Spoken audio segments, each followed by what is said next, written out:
এইটো ভিডিঅ'ত আলোচনা কৰিম বহুপদ। এই চেপ্টাৰটোৰ ভিতৰত কি কি ইম্পৰ্টেণ্ট কুৱেশ্যন আছে এ টু জেড এইটো ভিডিঅ'ত আলোচনা কৰিম। মই তোমালোকক এইটো ভিডিঅ'ত যিকেইটা কুৱেশ্যন দেখুৱাই দিম সেইকেইটা কুৱেশ্যনৰ ভিতৰত তোমালোক মেট্ৰিকত 100% চিউৰ কমন পাবাই পাবা। তোমালোক ভালকৈ পঢ়ি যাবা। এতিয়া আমি চাই লওঁ বহুপদ এই চেপ্টাৰটোৰ ভিতৰত কি কি ইম্পৰ্টেণ্ট কুৱেশ্যন আছে। এইটো পেৰাগ্ৰাফৰ পৰা এটা মোষ্ট ইম্পৰ্টেণ্ট MCQ কুৱেশ্যন আছে। কুৱেশ্যনটো আহিব 100% চিউৰ।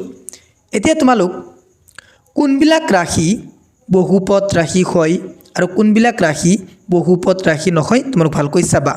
মই তোমালোকক কুৱেশ্যনটো বুজাই দিওঁ, তোমালোক চাবা। 1 নং কুৱেশ্যনটোৰ কথা কৈছোঁ, তলৰ কোনটো বহুপদ ৰাশি? 4টা অপশ্যন থাকিব।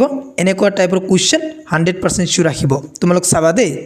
1 নং কুৱেশ্যনটোৰ কথা কৈছোঁ, তলৰ কোনটো বহুপদ ৰাশি? ABCD 4টা অপশ্যন আছে। ইয়াৰ ভিতৰত C নং অপশ্যনটো শুদ্ধ উত্তৰ, মানে এইটো বহুপদ ৰাশি হয়। এনেকুৱা টাইপ কুৱেশ্যন 100% চিউৰ আহিব। তোমালোক ভালকৈ চাবা। নেক্সট তোমালোক চাবা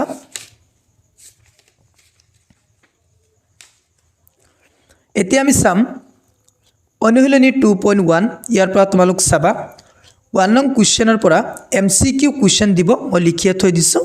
তোমালোক 6টা লেখ আছে। এই 6টা লেখ তোমালোক ভালকৈ চাবা। তোমালোক চাবা ধৰা হ'ল 2 নং লেখটো তুলি দিব। কুৱেশ্যনত তুলি দি ক'ব PXৰ শূন্যৰ সংখ্যা হ'ল। 4টা অপশ্যন দিব। তোমালোক চাবা PXৰ শূন্যৰ সংখ্যা কেইটা হ'ব, আকৌ PYৰ দিলে শূন্যৰ সংখ্যা কেইটা হ'ব। এইটো চিত্ৰত PXৰ শূন্যৰ সংখ্যা হ'ল, মানে X অক্ষত কেইবাৰ কাটিছে এইটো চাবা। তোমালোক যদি চোৱা X অক্ষত এবাৰ কাটিছে, মানে PXৰ শূন্যৰ সংখ্যা হ'ল 1। বুজি পালা? তোমালোক ভালকৈ চাবা। 1 2 3 4 5 6 এই 6টাৰ পৰা এটা MCQ কুৱেশ্যন 100% চিউৰ দিব। কেনেকৈ দিব মই তোমালোকক বুজাই দিলোঁ। ধৰা হ'ল এইটো কুৱেশ্যন দিব, দি ক'ব PXৰ শূন্যৰ সংখ্যা হ'ল। 4টা অপশ্যন দিব। তোমালোক চাবা এইটো চিত্ৰ দিলে শূন্যৰ সংখ্যা কি হ'ব? 1। আৰু যদি এইটো চিত্ৰ দিয়ে তেতিয়া চাবা শূন্যৰ সংখ্যা হ'ব 1 2 3। শূন্যৰ সংখ্যা কি হ'ব? PXৰ শূন্যৰ সংখ্যা হ'ব 3। বুজি পালা? নেক্সট তোমালোক চাবা উদাহৰণ 3। এইটো উদাহৰণ মোষ্ট ইম্পৰ্টেণ্ট। এইটো উদাহৰণ তোমালোক ভালকৈ শিকি যাবা। নেক্সট তোমালোক চাবা উদাহৰণ 4। এইটো উদাহৰণ মোষ্ট ইম্পৰ্টেণ্ট। এইটো উদাহৰণ তোমালোক ভালকৈ শিকি যাবা। এতিয়া আমি চাম অনুশীলনী 2.2। অনুশীলনী 2.2 ইয়াৰ ভিতৰত কি কি ইম্পৰ্টেণ্ট কুৱেশ্যন আছে এতিয়া আমি চাম। 1 নং কুৱেশ্যনৰ 1 3 4 আৰু 5 এই 4টা কুৱেশ্যন মোষ্ট ইম্পৰ্টেণ্ট এইবাৰৰ কাৰণে। এই 4টা কুৱেশ্যন তোমালোক ভালকৈ শিকি যাবা। নেক্সট তোমালোক চাবা 3 নং কুৱেশ্যনৰ 1 আৰু 3 এই দুটা কুৱেশ্যন মোষ্ট ইম্পৰ্টেণ্ট এইবাৰৰ কাৰণে। নেক্সট তোমালোক চাবা উদাহৰণ 8। উদাহৰণ 8 মোষ্ট ইম্পৰ্টেণ্ট আছে। এইটো তোমালোক ভালকৈ শিকি যাবা। নেক্সট তোমালোক চাবা উদাহৰণ 9 100% চিউৰ। এইটো উদাহৰণ এইবাৰ আহিব। মই লিখিয়ে থৈ দিছোঁ 100%। তোমালোক ভালকৈ চাবা দেই। উদাহৰণ 9 100% চিউৰ এইবাৰ আহিব। এতিয়া আমি চাম অনুশীলনী 2.3 ইয়াৰ ভিতৰত কি কি ইম্পৰ্টেণ্ট কুৱেশ্যন আছে। তোমালোক চাবা 3 4 এই দুটা মোষ্ট ইম্পৰ্টেণ্ট। নেক্সট চাবা 6 নং কুৱেশ্যনৰ 1 2 3 এই 3টা কুৱেশ্যন মোষ্ট ইম্পৰ্টেণ্ট। নেক্সট 7 নং কুৱেশ্যনৰ 1 2 এই দুটা মোষ্ট ইম্পৰ্টেণ্ট এইবাৰৰ কাৰণে। নেক্সট তোমালোক চাবা 5 আৰু 6 এই দুটা পইণ্টৰ পৰা MCQ কুৱেশ্যন বনাই দিব। মই তোমালোকক কুৱেশ্যনটো দেখুৱাই দিওঁ কেনেকুৱা টাইপ কুৱেশ্যন হ'ব। তোমালোক চাবা 9 নং কুৱেশ্যনটোৰ কথা কৈছোঁ।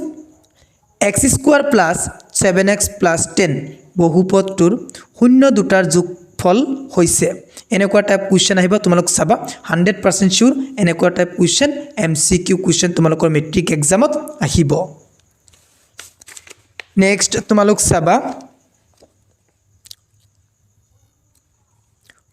12 নং কুৱেশ্যনটোৰ কথা কৈছোঁ কোনো এটা দিঘাত বহুপদৰ শূন্য দুটাৰ মানৰ যোগফল আৰু পূৰণফল যদি 1 হয় তেন্তে দিঘাত বহুপদটো হ'ব এনেকুৱা টাইপ কুৱেশ্যন আহিব 100% শিওৰ তোমালোক ভালকৈ চাবা নেক্সট চাবা 13 নং কুৱেশ্যনটোৰ কথা কৈছোঁ যদি 3x³ + 2x² + 6x - 1 ত্ৰিঘাত বহুপদটোৰ শূন্যৰ মান তিনিটা আলফা বিটা আৰু গামা হয় তেন্তে আলফা বিটা গামা তোমালোক চাবা এনেকুৱা টাইপ কুৱেশ্যন আহিব 100% শিওৰ তোমালোক ভালকৈ চাবা 12 13 এনেকুৱা টাইপ কুৱেশ্যন তোমালোক চাবা ভালকৈ শিকি যাবা যদি নোৱাৰা মোক কমেণ্ট কৰি জনাবা মই তোমালোকক শিকাই দিবলৈ চেষ্টা কৰিম